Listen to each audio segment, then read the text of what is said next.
Bonjour Émilie. Bonjour William. On va commencer par le tennis. Wimbledon, ça y est, c'est parti. Est-ce qu'il fait aussi chaud là-bas qu'ici? Oui, probablement. Ah oui, il fait très chaud et ça a été dur pour les Français par rapport à la chaleur. Mais ça s'est très bien passé. Il y avait 9 Français sur les cours hier. Regardez le match de Jo-Wilfried Tsonga. Bon, heureusement... il a sorti la casquette. Oui, la casquette. Regardez, heureusement qu'il est meilleur au tennis qu'en gymnastique. Parce que concernant la souplesse, je pense qu'on repassera. Jo-Wilfried... Ouais, bon, il n'y a pas beaucoup de grâce, Jo-Wilfried Tsonga. Mais il a eu besoin de 5-7 et quasiment 4 heures pour se défaire du luxembourgeois Gilles Muller. Le français est en bas de votre écran, enfin il l'était. 7-6, 6-7, 6-4, 3-6, 6-2. Il est qualifié pour le deuxième tour. On rappelle qu'il revient de blessure. Il n'avait plus joué depuis Roland-Garros. Donc c'est une bonne entrée en matière pour le français. Sous le cagnard londonien, il y avait aussi Gilles Simon. Il a remporté son match. Le Niçois était opposé à Nicolas Almagro. Succès en 3-7. 6-4, 6-4, 7-5. Ça passe également pour Gaël Monfils, Benoît Paire et Nicolas Mahut. En revanche, c'est terminé du côté de Jérémy Chardy. Un petit mot des favoris. Roger Federer accède facilement au deuxième tour. C'est une habitude pour lui. Il a été 7 fois vainqueur ici. C'est son 63e Grand Chelem. Victoire face à un novice, Damir Dzumhur, en 3-7 et 1 heure et 8 minutes. Il est quoi? Il est kazakh, je crois. Kazakh, ouais, c'est ça. Et pas de problème non plus pour Andy Murray et Raphaël Nadal. Chez les Françaises, William, c'est moins bien. Elles étaient seulement 4 à Wimbledon. Et il n'en reste plus que 2, Kristina Mladenovic et Alizé Cornet.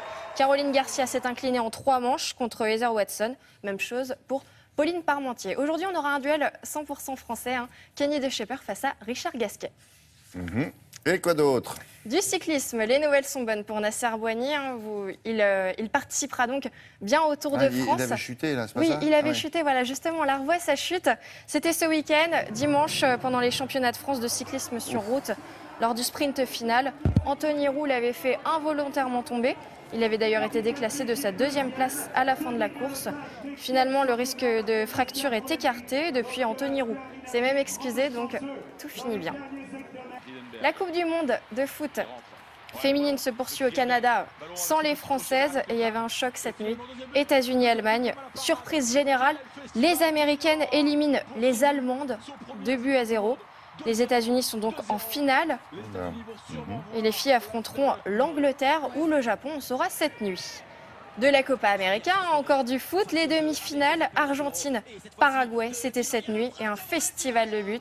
Un seul côté Paraguay, 6 pour l'Argentine. Un doublé de Di Maria côté ciel et blanc. L'Argentine disputera la finale face au Chili. Ce sera samedi. Et le doublé pour Di Maria.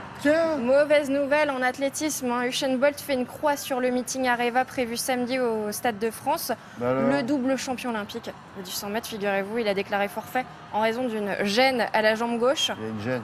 Oui. Les mondiaux de Pékin, ce sera dans un peu moins de 2 mois, donc c'est un petit peu préoccupant. Alors ceux qui n'avaient pas leur billet pour aller voir Usain Bolt, c'est raté samedi. Ah bah oui, du coup... Et on termine par quoi? On termine avec du surf. Sayatida Aliatini, c'est déjà... Ce Pulutaun, c'est de l'indonésien et c'est la phrase qui a été la plus prononcée ces 2 derniers jours, puisque on n'avait jamais vu une vague aussi grosse et c'est donc la traduction de ce que j'ai dit. C'est historique, regardez, donc ça fait 10 ans qu'on n'avait pas vu ça.